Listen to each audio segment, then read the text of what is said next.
Good evening and welcome to Going for Two. This is the only YouTube podcast in human recorded history to feature male and female hosts drinking our way through the important topics of the day, as long as they touch the football world and not in that way. Tonight we'll talk about how much trauma week one of the NFL season caused us, how many worlds Sharona visited while in Nashville, who drank it best, and what happens when you leave your societal lane. I am Zach Law. This is Just Sharona, thanks, who is an Xbox Ninja Jedi, something else that I forgot. Tonight is September 13th, 2017. Our guest tonight is one of my favorites, and not just because she bought me food and booze. Jen Ryan is a writer for FootballDiehards.com and is not limping at all after making all those bets on Conor McGregor. Welcome to the show. Thank you. Thank you, as always, for having me. It's been a while. Now we're going to start out by asking you some questions, which will give the audience, which is basically Dawn, some insight as to how opening weekend in Nashville went. So our magical weekend in Nashville, a.k.a. my parents' house, just happened. And we've made it an annual tradition of watching the Titans lose in the opener to a team that's quite possibly not as good as we think. So, Jen, are you up for the challenge? I'm up for anything. Let's do it. Question one. When Sharona and I had the famous Nashville hot chicken, who ordered it hotter? I'll say Sharona. Correct. Sharona ordered the hot chicken, and I got the medium. And Sharona, what did you think about the hot chicken? It was very hot. And I can handle hot. It was extremely hot. Yeah, Sharona got in about 1:30, and we had ordered the food, and we brought it in, and then she's like, "Well, what are we drinking?" So that's what happened. We started with a peanut butter stout, and we went through a few beverages. So, question two for Jen: did Zach get his grubby paws on Sharona's Xbox controller? No, I'm going to say no. I hope that's right. Did not, although to be fair, I was a little bit intimidated. Sharona brought up her Xbox and showed me, I feel like every game that she has, and we visited about 20 different worlds. Not everyone, but most of them. She told me the backstories to all of them, and I did fall asleep at a point, but that was because there's a beer from Founders that's actually a barrel-aged malt liquor, and it's 14%, and I had to have it, and Sharona was like, no. So I drank that, and it was nap time for me. So he did fall asleep. I did take a picture. I have not yet released that picture. I was like, "What is this? You saving this for something?" I was gonna send it to Al. Now's the time. I was gonna send it to Allison and say, "Come get your mans," but I didn't. Yeah, well, I'll offer question three, but first I wanted to say thanks to Asher, Josh Gunnels, Josh's wife and kids for being there for the tailgate before the Titans game. So Ruby and Charlotte. Hi, Ruby and Charlotte. Jamal came all the way from Milwaukee to watch the Titans lose again. So, to Jen, which player did Jamal Stradamus predict would get hurt during the tailgate? Try to think of who got hurt from that game. Let's give her a hint. It could be not the Titans game. It was an NFL wide. He did get hurt. Yeah. Kareem Hunt. It had to be Kareem Hunt. No. He said David Johnson would get. He said, I have no reason to believe it, but I think David Johnson will get hurt. And who, of course, spent the most in our auction on David Johnson? Me, who has him in 3 leagues, including Scott Fisher Bowl, where you can't pick anybody up off waivers. Yeah, that was me. All right. So question four, did Zach or Sharona order a malted beverage during the train wreck of the Titans opener? Definitely. I would bonus question, both of you ordered one. Well, no, Sharona had some kind of lemon shandy. The beverage selection at Titans game wasn't that good. I will admit, pretty hungover on Sunday. Hard to believe. Jen, it was either that or a Coors Light, so I went with beer the during the lemon shandy. Is that the one with like the stripes, the green stripes on the can? No, this was a yellow can. What is it? Leinenkugel, I think. Yeah, it's a pretty. Yeah, it was a line. It was Better it was than okay. Yeah, a little sweet probably, right? It was interesting. So, question 5. Despite having bad results in the field 2 years in a row, will Sharona and Zach jump on the opportunity to do this again next year? Yes, and you will invite more people, and more people will show up. Yeah, what year do the Titans rotate to the NFC East? I feel like the Cowboys come in and crush the Titans every 8 years or whatever it is. It's a long time between visits. It's unfortunate. Maybe you can come down when the Giants are there. I'll come. That'd be I'll awesome. come You'd when love they're that. But yeah, the beer I'm having tonight, I had the option of getting the Dragon's Milk, but Sharona said, every single show you drink a Dragon's He Milk. does, Makes me Jen. want to punch you. She didn't punch me once all weekend. I'm just saying. Well, You tell bet Jen the the under. whole You won big story. bucks on that one. No, see, tell Jen the whole story. See, Jen, The like whole story. 4 months ago, I quit drinking. And the minute, and Zach knows this, and we talked about it and everything. And I did drink this weekend. I'll let myself drink a little bit. But the minute I did, the minute Okay.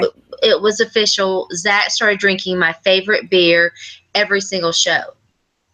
A Dragon's Milk every single show. I remember the Dragon's Milk. I remember. I taught myself to love it. It is pretty strong, and I actually brought 2 of them that I'd been aging for a whole 4 months that we drank.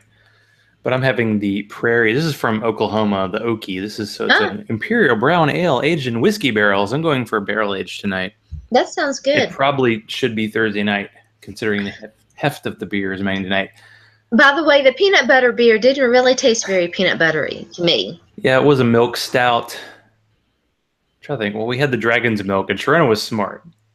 Sharona, kind of stopped after that, and then I went to the Bombers, and I brought a friend over who drinks more than me, which is hard to believe. But yeah, he made some work out of I don't know, Den, if you're like me when it comes to beer stores. There's one in Chattanooga that a friend told me about, and they had certain beers that I can't find anywhere else.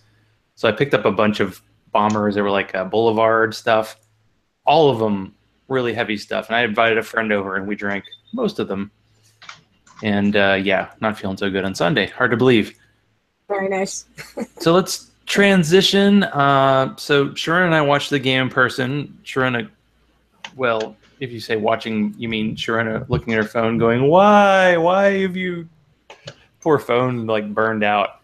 But Sharona rewatched the Titans game, which I have not done, and posted about it on sportsbysharona.com, which you should visit often. What did you think from your rewatch of the opener? Because, yeah, obviously we had higher hopes than what actually happened. Oh, well, the first thing that comes to mind, of course, I was already upset about this, is still how incredibly weird and head-scratching it was that the Titans didn't run the football more. We sort of talked about this during the pregame show before we went live. It wasn't particularly on Sunday. Derek Carr definitely had the better game over Mariota. The second thing is that the secondary is still definitely very much a concern. Now, it was the first game, and they can fix a lot of those things, but there were several times where there was some miscommunication, where none of the defensive backs picked up the guy that they were supposed to pick up. So that, and then, it wasn't a particularly good game for Jarrell Casey. So those were the things that kind of stuck out in my mind. Yeah, in the fourth quarter, Marshawn Lynch put the truck stick on He did. Jarrell Casey, and it's like Jarrell Casey has to have 100 pounds on Marshawn, but it sounded like we didn't hear his name at all during the game, so that obviously didn't happen. So, Sharona, now that you've had time to think about it, the onside kick, what do you think? Not a fan. I didn't, it's one of those things where if it works, I get brilliant, but it kind of set a tone for the game. And the Titans it was a very close game up until the third quarter, but Yeah, I don't know. I'm kind of torn about it. I mean, for me, it was 3 plays. It was that onside kick, and it seemed like they had a guy who was in the lane who could have snuck in front and grabbed it. And then they had 2 third and goals, and they got 2 field goals, and they lost by 10. I was Well, wondering, the Jen, as first someone who didn't one, watch it. Okay, well, let's try to talk first. I'll just real briefly. The first one, I don't think I've gotten. I'm still like in the third quarter on my rewatch, and I meant to go back and finish. I just haven't had a chance yet. By the way, I did Spoiler talk to alert. Alice. I did talk to Allison this morning. It was very cool to talk to her again. The first Yep. the first one where they had it first and goal at the 9, they had Derrick Henry in the backfield. They had been running the ball very well. Not one single run play. Not one. It was, and they threw a very low percentage pass to Eric Decker, who hadn't really done. It had not been a good connection between him and Mariota.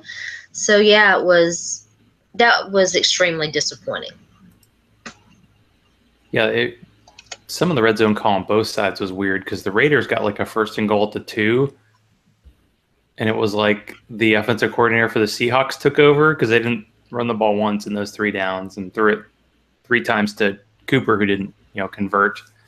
I was just wondering, since Jen didn't get to see the game, if you had any questions, like, I don't know if it's fantasy relevant or otherwise about the game, for someone who may have not have seen it and may wish to be drinking more like I was. I do have a few questions if you guys will indulge me, because I only got it on the red zone. I was stuck watching the Jet game. Sharona, you mentioned DeMarco Murray and the run game. What was with the 14 carries? I bet on him to go over 100 yards. Yeah. I think 44 rushing yards, 14 carries, and I just checked. He was under 14 carries in 3 games last year. I don't understand. I mean, he's like, off the top of my head, like a 16, 17 average carry guy. I thought the coach made it very clear they'd be running him into the ground. It was like a really slow start. I was very surprised by his usage. I'm curious how that looked. I mean, I only got, the numbers part of it. I mean, was he off the field a lot? What's going on there? I know I think the totals, and Sharona might be able to double check for him, but they had 41 passes and 21 runs. So for the Titans, you're like, really? Like, the Titans are as close to a 50-50 team in the NFL, and that's crazy now. Like 60-40 is like, so yeah. And I mean, they were losing, but it was only, they were down 2 scores only in the last like 6 minutes when they kicked the field goal. Yeah, there was no excuse. Well, actually, it was 23-13, but it was only the last 10 minutes of the game. And they didn't run it very much, and they didn't run it very well. They should have known, like, it wasn't working. I mean, Sharona made a point about DeMarco Murray having a big carry. Like, he had 44 yards. He had like 21 in 1 carry. So he basically went like 11 for 21 otherwise. And Derrick Henry, they're going to use him more. He had 6 carries to 12. I don't know. He may have had a catch or 2.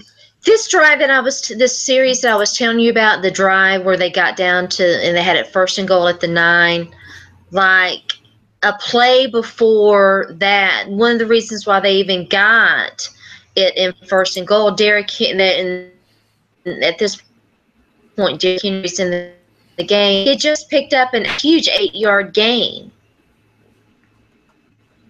I mean, at that point, there's really no excuse to not do it. It's, people will say, someone tried to say ball with,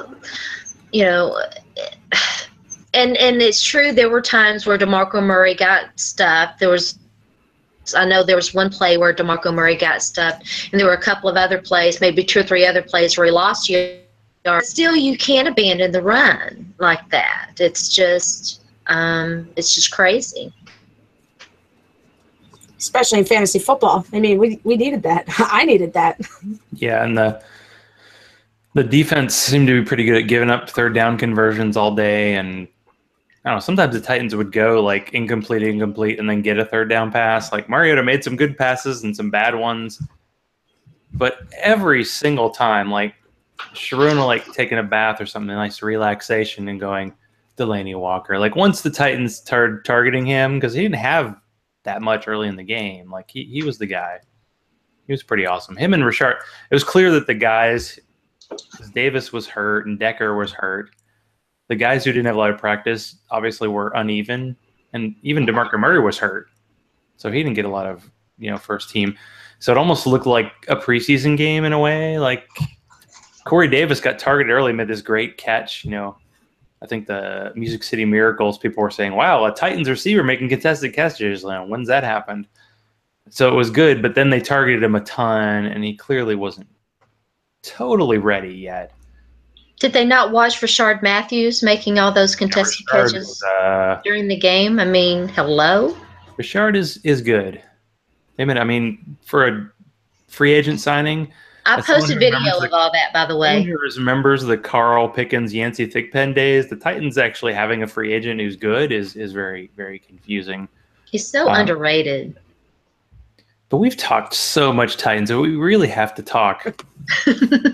That's the right. NFL opening weekend in general, because just so much stuff happened. Like the Thursday night game, I kind of wanted to make a T-shirt that showed Patriots 27, Chiefs 21, and send it to the Barstool people because they're annoying. And because to see the weekend start with the Patriots giving up 21 straight points, and Alex Smith being like a stud fantasy performer for the first time maybe ever. Nobody started him. Did not happen. If I had wait, no, I didn't. So maybe we could talk first. And I know, since you two are fantasy experts, you don't want to say stuff, but you two are clearly in 500 leagues. So some kind of outlier happened. What was your biggest fantasy disappointment from week one? I hate to bring it back to the Titans, but for me it was Eric Decker. Such high for him, and again because I saw % of the snaps, so I'm like, okay, healthy, fine. It wasn't that. I think 8 targets, 10 yards, and I'm like, wait, what happened in between there? He's the touchdown guy. He didn't score. Why did they throw him screen passes? I have no idea. That was horrible. He was a huge letdown for me this week. Him, Des Bryant, obviously, and Andy Dalton killed me in DraftKings. Oh, wow. I would have been okay. The rest of my lineup was pretty good. I put together a pretty solid lineup, and I even had the Rams D, and even they couldn't help bring Andy Dalton's numbers back. He was another just a huge disappointment. I mean, I know Dalton historically against Baltimore, but 2 touchdowns. So those are big whiffs for me this week. What about you, Sharona? Oh gosh, the Patriots defense. I invested fairly heavy in them. Chris Hogan, I expected him to do a little. Well, I mean, the Patriots offense wasn't that good either.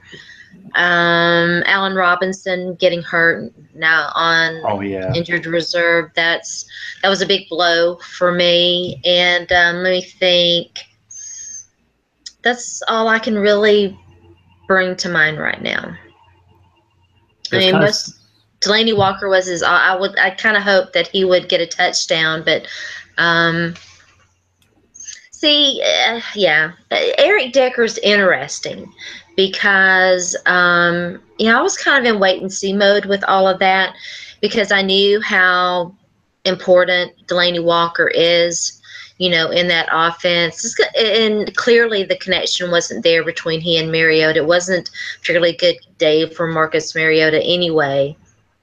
So it's going to be interesting to see how that offense does develop. Yeah, they picked up a lot of receivers, and they did actually run some 3 wide, but for the most part, it was 2. So we're definitely rotating guys in. And they ran a really interesting bunch set that I meant to go back and take a look at. And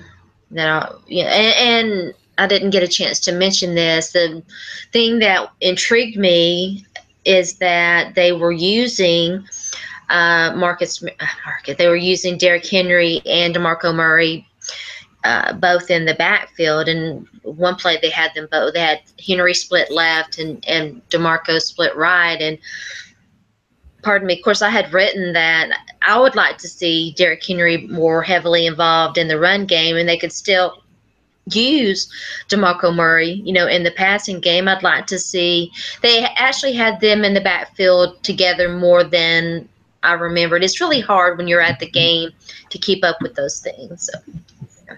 Yeah, I thought I heard from the Music City Miracles that there were a couple plays where DeMarco Murray actually lined up as a tight end. So, they're definitely trying exotic Smash Mouth 2.0. Now, clearly my disappointment was because of the Tampa-Miami game that was called off. Andy Dalton was the only quarterback I could start in Scott Fish Bowl. So I was actually surprised he scored 8 points, considering how horrible he was.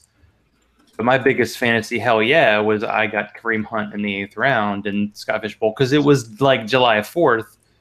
And that was actually kind of early because running backs were flying off the board because you get points per carry. And, of course, I also did beat my nemesis Wibbers. This is a British guy who joined my Dynasty League, and, he's won it 2 years in a row.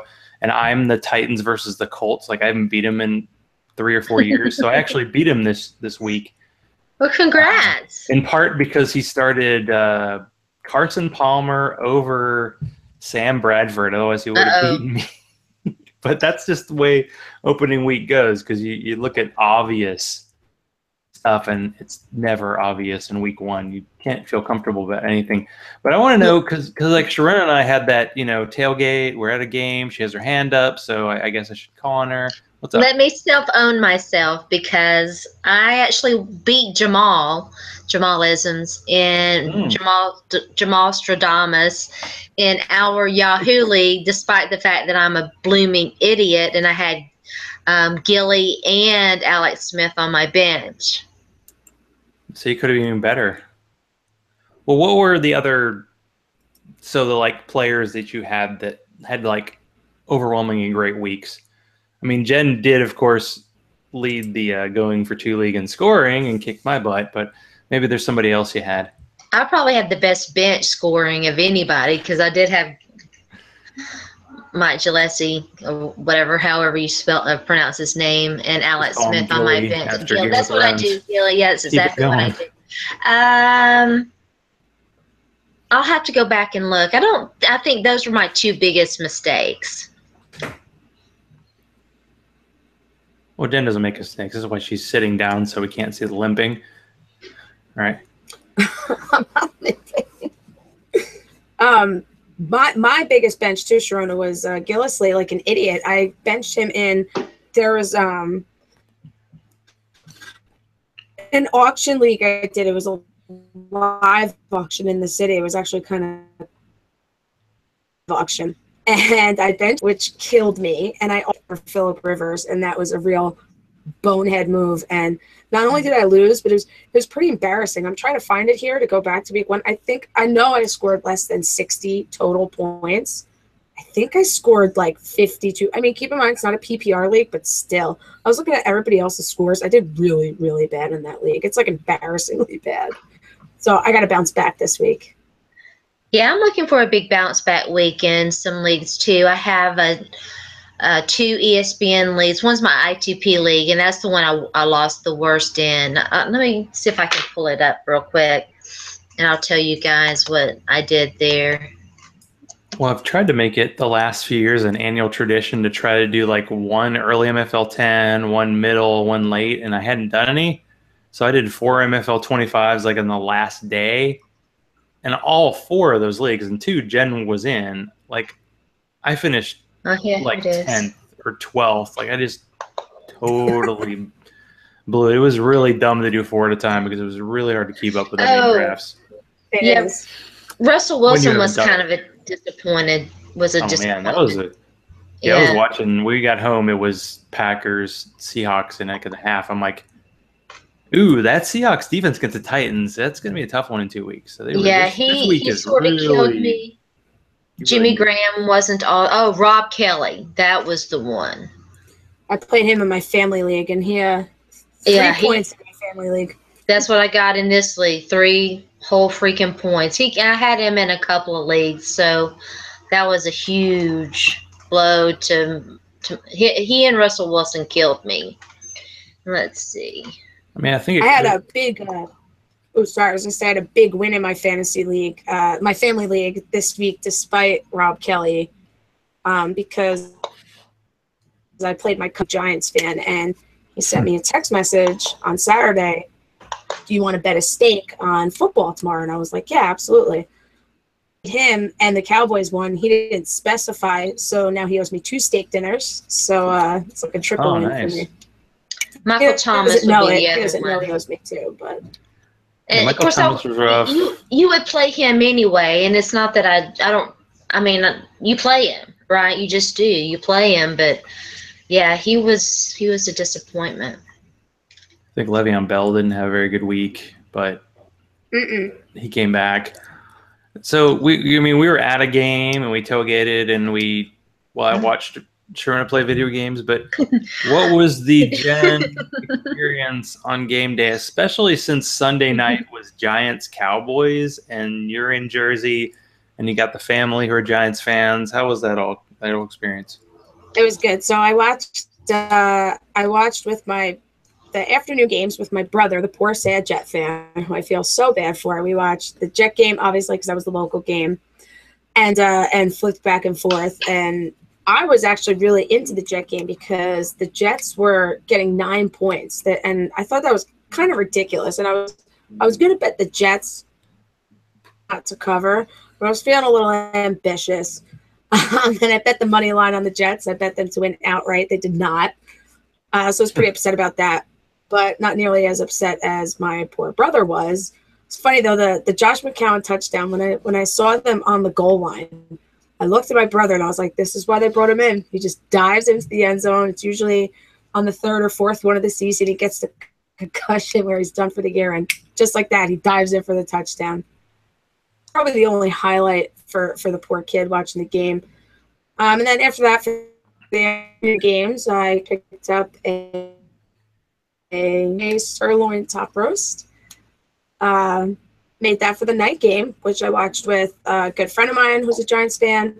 My brother still stuck around, and my sister and her husband. And it was nice to get that win with all those people there. Yeah, I was wondering, since you did defeat me in head-to-head combat, was it trial by combat? What was it like to beat me, even though you started like Eli Manning and Brandon Marshall? I didn't. Well, if you saw it in the morning, I didn't have a chance. Yahoo didn't give me a chance. I looked at my lineup. I want to pull up our league. I looked at my lineup. Yeah, Yahoo I didn't give myself a chance.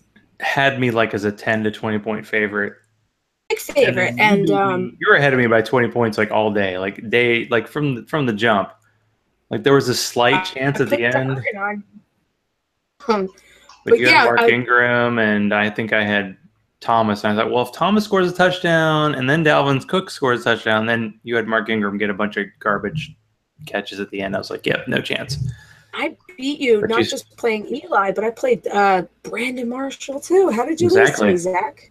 And I started Evan Ingram. And really, this is not one of those weeks where like, oh, if I'd started my bench was a disaster all the way through. So I started my best players. And once Odell Beckham was out, I'm like, oh, this is going to be a rough day. Yeah. And really, I expected like Ben Roethlisberger against Cleveland would do well. And they barely won that game. I mean, it hasn't really been talked about much. Like everybody expected Steelers offense to just blow up. Martavis Bryant didn't do much. Le'Veon Bell didn't do much. My dad was like, yeah, Antonio Brown had 11 catches for 182 yards. He could have scored a touchdown, though. It's always in fantasy you could have more. So, yeah, I just wanted to, talk about the going for 2 briefly. I believe Sharona was victorious. Of course, reigning champ Don was victorious. And Jen, of course, had the top score. So now I got the 4th best score overall. Still lost. You had the Pittsburgh defense too, and your Pittsburgh defense scored more points than your Pittsburgh quarterback for your fantasy team. So, but you made the smart call. You started the Rams against the Colts. We didn't know. Well, I mean, once Luck was benched, we should have known the Colts were as bad because I mean, I it didn't looks think like they were the going to be Colts. that bad, I'll be honest. He wasn't benched. He just was hurt. I picked up Brissett in our dynasty league because I don't have any other quarterbacks other than Cam Newton. So we'll see. But yeah, it doesn't look so good. And we tried to do a pour one out. Jen may not appreciate this one, but should we pour one out for Darren McFadden, who was taken in the 7th round a bunch of leagues when Zeke was suspended? Inactive. He wasn't even active. Alfred Morris. I feel bad for Alfred Morris because he basically got $2 million for 4 years in Washington, and he was a feature back, and he's getting backup money in Dallas, so he's making a living. But everybody thought he wasn't gonna make the team, and he ended up being the backup to Zeke. So good for him. You make the team opening day, so you're set for the year. Darren McFadden. I'm pretty sure I took him in a couple. I mean, everybody took him because A lot. Yeah, thought it he wasn't was just free you. money, So many and people took him. he was free. The opposite of I'm money. happy to say I didn't take any of them. And really, I was looking at my notes here, and I'm like, oh, one of the reasons why I lost is because, of course, I started Danny Woodhead, and he got injured in the first drive. He won the This Keenan guy. Allen Award for he already had feel a so hurt bad for him. hamstring. If he even was slightly hurt, why'd they play him? I had to pick up Buck Allen, who I assumed was finished in the NFL, but yeah, I think Buck Allen he might do something this year. not as bad as I did pick him up in our league because I needed somebody, but. Did No, you pick up Chris Johnson though? Because Jacquees, he was already. In Scott Fishbowl, he was already taken because everybody's taken. But I had to. There's one more question for Giants Cowboys. So is Jason Witten immortal? Dad runner gets a touchdown, can't be covered by Giants linebackers. He is immortal. He is absolute. I could start my own podcast talking about how much I'm in love with that guy. I'm so lucky to have him for the last 15 years. Losing Tony hurt, but having Witten back this year kind of helps, the continuity, at least for me. Think about Witten too. You could check it on multiple sites, I'm sure, but I know on Football Diehards, we have these player capsules where you filter out, you put in a player's name and team he's playing and shows you his career stats against them. He's just got this thing with the Giants. He always plays very, very well against them. I felt very confident in it.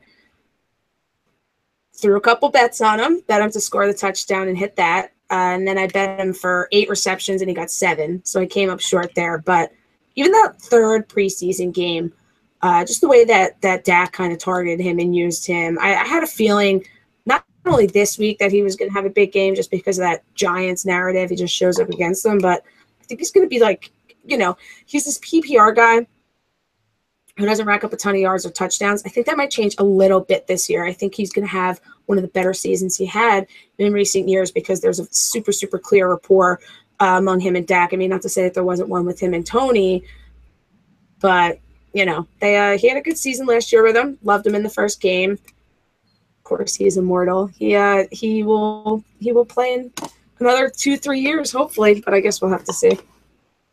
He is a Vol for life, huh, Sharona? Listen, we will fight if you say anything bad about Jason Witten. Sharona, I'm so happy you said that because that's one thing that came up a lot during the Giant games. I watched a Giant game with 3 Cowboy game, and they all say the same thing. It's like they complain about this, complain about that, but everyone just loves Jason Witten. It doesn't matter what you don't find anyone who doesn't love him. I know, he's perfect. He's wonderful. He is. He's so great. Tight ends get beat up, and I have mad love for tight ends, though. Sounded bad. In more ways than one. One of the greatest lines in show history. but yeah, he's awesome. So, and I think I don't remember who it was now. It was Drew Pearson, who gave some advice to Zeke and said, my advice to you is to attach yourself to Jason Witten and let him mentor you, a sentiment that I echo completely. Your good friend DeMarco Murray said the same thing to him when he got drafted, just stick with Jason Witten. and you'll be fine. So hopefully he'll start spending some more time with him. That would be really great for the foreseeable future. Yeah. Now, in theory, this would be a better question for the former lawyer, but I got to ask the Cowboys fan your thoughts on this whole Zeke suspension and what are we doing here? Is this a seems like a done deal? It seems like this year is like if it happens, it's going to happen next year, but we'll see. What do you think? I think it's one of those things. I mean, it's talk about. I mean, I try. If you notice, I mean, you guys, we interact on Twitter. I don't really get into that kind of stuff. For lack of a better word, I feel like those conversations are more appropriate, at least for me. Over a drink with friends, which I know we're doing right now. But you know what I mean. Sharona, I know you're a reader. Yes. Sure you've read. We'll say that's like everybody. Anything like read about everything you can. Read documents. Obviously from a humanitarian standpoint, if he put his hands on that girl, I want nothing to do with him. I do think it's a little bit thicker and trickier than that. I should really kind of say just, for young people who's clearly in some sort of a toxic relationship and it's bad and I don't know. I don't have like a firm opinion on it, if I'm being completely honest. For me, and I intentionally stayed away from a lot of the legal stuff about it because I wrote about Tom Brady and the abuse that I got was overwhelming and I didn't want that again. But, I did look at it, a little bit from a disciplinary standpoint. And I think for me, the thing that was more troublesome than anything else was that he knew that he was being investigated and he still went out and did things that he knew he had to know would not look very good. Agree. Yep, I know exactly what you're saying, and I'm with you 100%. That was my concern, and what I wrote was that I felt, and nobody likes to be checked. Me more than anybody else. I'm stubborn and hard-headed and the worst. But I felt like he did need to be sat down because he couldn't get out of his own way. That was my concern. The local Dallas reporters refer to these guys who can't seem to stay away from that club scene as having the uptown flu. And I think, if we X out all the legal stuff, I do have a problem with that. He has the uptown flu. I see videos of him on the internet partying and this, that, and the other thing. I don't see Des Bryant on the internet. I don't see Dak Prescott I certainly don't see Jason Witten on the internet. Those are things that make me a little crazy, and it'd be a terrible example, but people laugh about the White House in the 90s, the house that was on the Cowboys payroll. Oh, yeah. It was a big vote, right? That was terrible and disgusting, but if it's like they kept their partying out of the limelight. I don't like my players under any sort of a microscope. Figures being with the Dallas. So I would like him, like you said, someone needs to sit him down. You got money now, buy a nice house and just stay home. That if I could say one thing to him, I'd say, please just stay home. Stop going. If it makes you feel any better, Titans fans had the exact. I'm sorry. Don't mean to interrupt you at all. I thought you were through. I'm having my computer's probably going a little slow. If it makes you feel any better at all, we had the same situation with Pac-Man. Oh gosh. And another guy who had money and could have had the strippers to his house, but it's frustrating. And I don't care, I don't care if you want to consort with strippers, but I don't want you in a strip club being involved in a big shootout. No, and I don't want you on TMZ. I don't want my football players on TMZ. So anyway, it's interesting. Well, we won't make a major transition here, but it's definitely time for Over It or Nah. Okay. Because we're not going to go too far with Over It or Nah. We'll see. Sharona, you can, see or not after this one. So for Sharona, Over It or Nah, Jamel Hill. I've had my disagreements with Jamil Hill over the years. I've grown to understand and like and respect her a whole lot more in the past 5 years or so. It's an interesting time to be an outspoken person on social media. It's an interesting time to be a woman in sports media with the way things are perceived and what have you. I think that ESPN did probably the worst thing that they could have done to handle this situation in saying anything. And if they had not done that, it would.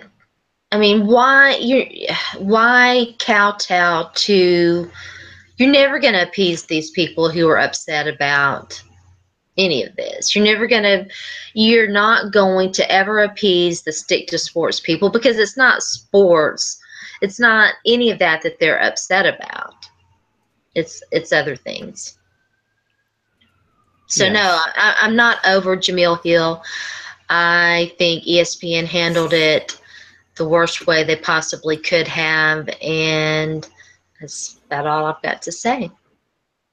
Yeah, today, sometimes being on multiple podcasts, you can't know everything that's going on, but Sharon did send me an article from The Ringer about Jamel Hill and, her history and working at ESPN.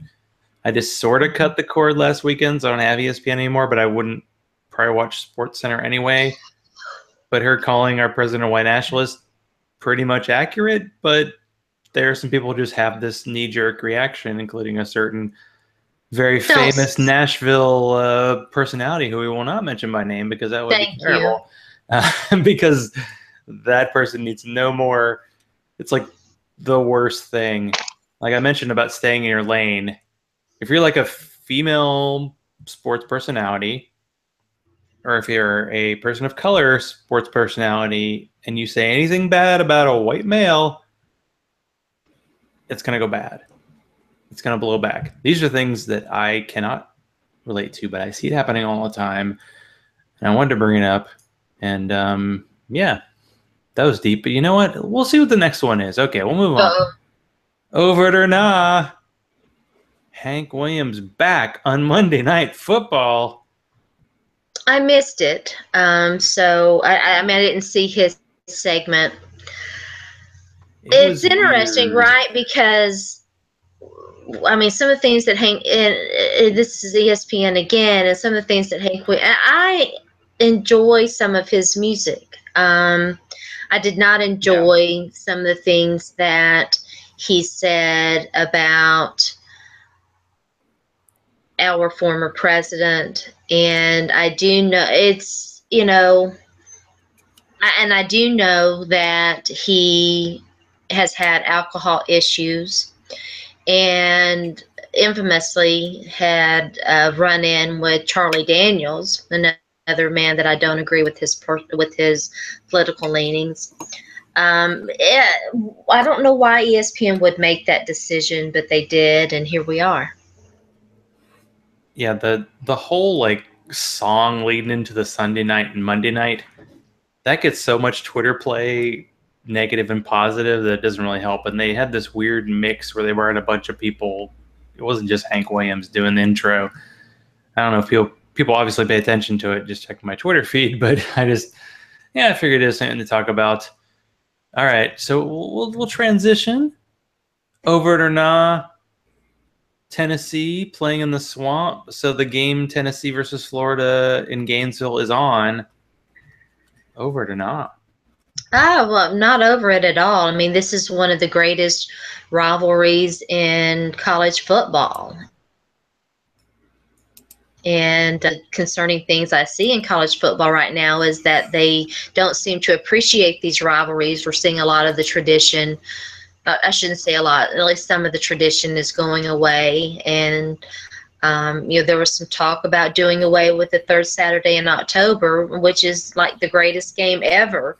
So, no, I'm not over this at all. If you're an Alabama fan, sorry. Well, I mean, even for Tennessee, Tennessee fans love to hate Bama and Florida. It's just a thing. That's true. For the Yankee folk, Tennessee, Alabama, it might be like Giants, Cowboys. There's some bad blood and good. That's the no college football folk. I wish every time I come on, I say it to you guys. I wish I watched college football. It's as a sport, college football and college basketball, so I should say sports, plural. They are so fun to watch. Unless you're a Missouri fan. Should they get paid? And betting. There's way more betting involved. I think they should be fairly compensated, yes, for. I agree. I saw that Cam Newton's brother, I'm not sure what college he plays for. Maybe you guys know, but Howard led the beat UNLV, and 45-point underdogs. It was the biggest upset in college football history for the books. I was kind of surprised just based on his brother. I was like, he didn't get to a better school? Really? Okay. He chose. That's what I was getting ready to say. He chose he wanted to go to a historically black college, and he chose that one. He chose well. They were playing close with somebody else this weekend too, yeah, because Howard was not one of the best FCS schools, and they had a pretty good week. Over it or nah, we'll give Sharona a little fall for life love. Alvin Kamara. Nah. Looking like the best running back. There's nothing better on Monday night than watching Adrian Peterson stare daggers through Sean Payton as he stood in the sideline for like the entire game. That was so good. That was hilarious. I was just saying we need to run it up. No, what he was saying is. You can say anything here. So over it or nah, shooting aliens with lasers or hacking people with a broadsword? Nah, well, of course nah, because, you'll pry my video game controller out of my cold, dead hands. No, I mean, the best part about that was putting you to sleep. The best part of it.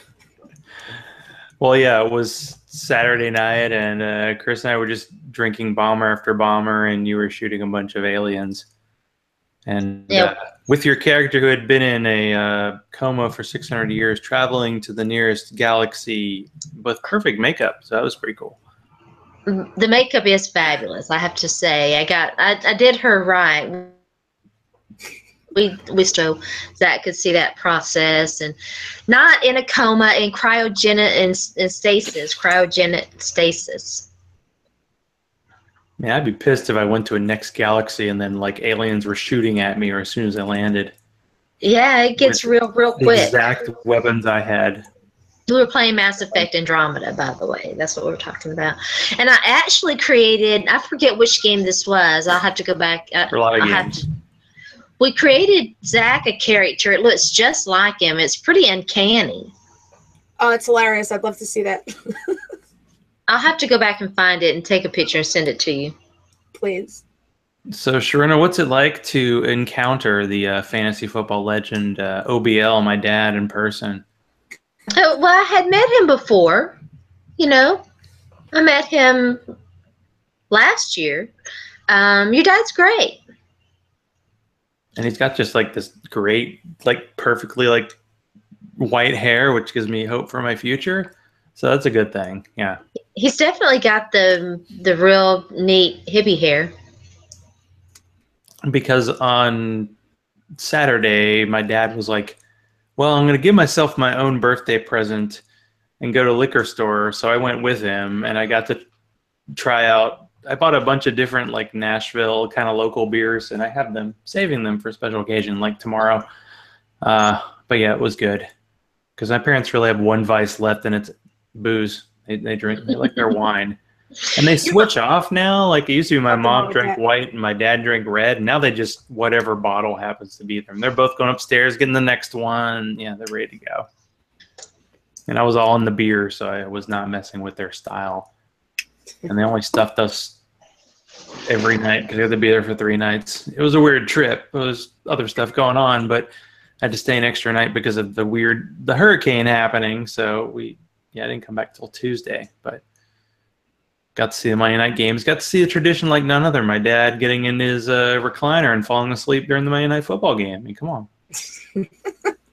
But with the special first week, like the kickoff was like at 6 o'clock Central Time. So he actually, I think, stayed awake for the whole first game, but definitely not the second game. I still don't know what all happened in the second game. I know the Broncos won, but other than that, I have no idea. There's so much football. Yeah, I fell asleep. Those games come on late for me. I mean, that Broncos game last night. I mean, are 10, you guys Eastern time? Well, I was in Nashville for that, but yeah. Oh, so that's an hour behind. Yeah. You're in the same time, right, Sharona? Eastern time? I'm in Central Time. Central Time. So you save an hour. Yeah, I stayed up for the whole game Monday night, the last game. But I will say that last night, like 8:30, I was like crashed out. I went to bed early. So yeah. So what popular rookie wide receiver is available in a lot of waiver wires would you go for, Jen? Are you a Corey Davis, Kenny Galladay, or Cooper Kupp fan? I mean, for me, definitely Kupp or Galladay over Davis. I just don't know. Yeah. No offense to you guys, of course. I guess if I had to prioritize it, maybe I'd go Galladay, Davis, Kupp, toss up. But I think it depends on the league. Like my family league, I think Galladay is still available, and I would totally go grab him. I have a pretty good team, and there's nobody I could drop for him right now. But if I checked right now, I bet you all 3 of them are available in that league. Now, in my auction league, obviously Scott Fishbowl, the League of Funk, my favorite named league. I don't know if those guys are available because it's, a couple more serious players, if you will. So you won't really get those guys. But I could check right now. I bet you all of those guys are. I did see Charles Clay get picked up in my family league. That was the big one. I guess everyone was clamoring for Charles Clay. Yeah, it's one game, but I've always liked Charles Clay. Somebody, I think it was Mike Taglieri from Pro Football, from Fantasy Pros, had pointed out that the last 5 games, if you include week 1 games of last season, he was the highest targeted bill in my core DraftKings lineup that Andy Dalton destroyed single-handedly, because I remembered reading that, and then I kind of looked in and checked the numbers, and I was like, wow, he's getting the wide receiver target and position worked out like that week 1. So is this one of those weeks, because we have this whole fantasy thing, like we have this whiplash when a guy totally screws us, like Andy Dalton? Is he going to just blow things up on Thursday against the Texans to mess with everybody? I mean, isn't that how this game works? Tom Brady poops the bed on Thursday night. He'll throw 5 touchdowns this week. Andy Dalton, terrible. He should have a bounce-back game. DeMarco Murray, someone I'm really looking at, especially on DraftKings this week. I'd have to double-check the numbers, but I think he has one of the highest discounts. I think he's $1,100 cheaper this week than he was last week, and I'll take that any day. That's the kind of stuff, probably getting off topic here, but that's the stuff I look at, the overreactions from week 1. on DraftKings pricing, and also on waiver wires. Like a lot that don't have I didn't even put in waiver claims because I like to wait and see, who some of these bozos drop to pick up, the hot name and scoop people up that way rather than blow waiver claims. Yeah, it's a smart move to make because in leagues like Scott Fishbowl, where you get $100 to spend, if you haven't already spent all your money on Jay Cutler, you can let the initial craze go and actually pick guys up for free after that. Mm-hmm. But at the same time, you could be the Sigmund Bloom and go, hey, if you pick up a guy in week 1, you get him for the rest of the year. Or you could save your money for a guy you get for 3 weeks into the year, because there's always that. But man, the David Johnson thing definitely makes that zero running back thing look a lot better. And all those, because everybody overreacted to running backs being better last year and took them early. The way we were in the 90s where you drafted 2 running backs just by default in the first 2 rounds. So yeah, if you waited on running back, you might have turned out okay. And Tariq Cohen, watch out, Bears. They almost, pulled out against the Falcons. So what all do you have going on this year, Jen? What's happening in fantasy land for you? And what's Bob Harris like in person? Oh, Bob's awesome. Bob is so cool. He's a really, really cool guy. Obviously, he's super sweet. And for reasons I just don't know, has just been any. But I went down to the Go NFFC fantasy football convention in Dallas. My man Tony Romo's fantasy football convention. And I went with Bob and Emil from Football Diehards. We did Sirius from down there. It was coolest experiences that I've had, and I got to spend the whole weekend with Bob. He was awesome. Second time I met him at the draft, and I spent the afternoon with him. But this was cool because I got to spend the whole weekend and just get to know him more. And I know you guys have had him on the show, on Twitter and on these podcasts, and how you hear him on the radio. That's how he is. He's just such a cool cat. Really super sweetheart, great guy. Hanging out with him was awesome. Can't wait to do it again. Of course, thanks to Bob, I get to do a spot on Sirius on Thursdays at 7 o'clock. They're 7 at 7. So basically the producer, this guy, it alternates between this guy Drew and this guy Phil, really nice guys. They just fire off 7 questions, and Bob answer them. It's a lot of fun. Trips me up to think about I'm serious. I know it's only a short segment, but to me it's crazy. And then of course Football Diehards, that's where I write at. Again, thanks to Bob. That's where I'll be all year. The MFL 10 lobbies close. Unfortunately, I won't be there, but once that closes and the season starts, I go to the 5 Dimes lobby and I keep it going there, and I get into the gambling. I'm sure you guys see on Sundays, and I tend to tweet out some of the props that are kind of fun and over the top that I'm looking at, and sometimes they work out good, and then other times I lose a couple bucks. So that's it. How about you guys? Yeah, Sharona, what you got going on? You posted about the Titans game, but you have more going on. You got other podcasts. It's okay if you see other people in other podcasts. Oh, I'm not sure. that jealous. We are not podcast monogamous. No. That's true. Well, you can catch the story that I wrote. It's not really a story. It's more of it's a column, my column about football, my love of defense, and the Zeke Elliott situation on Inside the Pylon. That's not good. I know, right? It's a bad slip up. It was weird writing about that because I kept wanting to write Zach instead of Zeke. And also the article that I wrote about Derrick Henry. I feel about that, but that's okay. The love article for that I Derrick wrote Henry is serious. My love for Derrick Henry is serious. His efficiency numbers are better. I'm telling you. So anyway, you can find that at Inside the Pylon too, and always catch me here, and maybe some other places. There might be an announcement soon. Ooh, she won't tell me in advance Don't because she's hold out, smart. Sharona. I won't tell Zach because Zach cannot keep a secret to save his That life. is the truest thing ever said. I feel like Jen had something else. Anything else? You sure? No, I was just laughing at you guys. You guys are just making me laugh.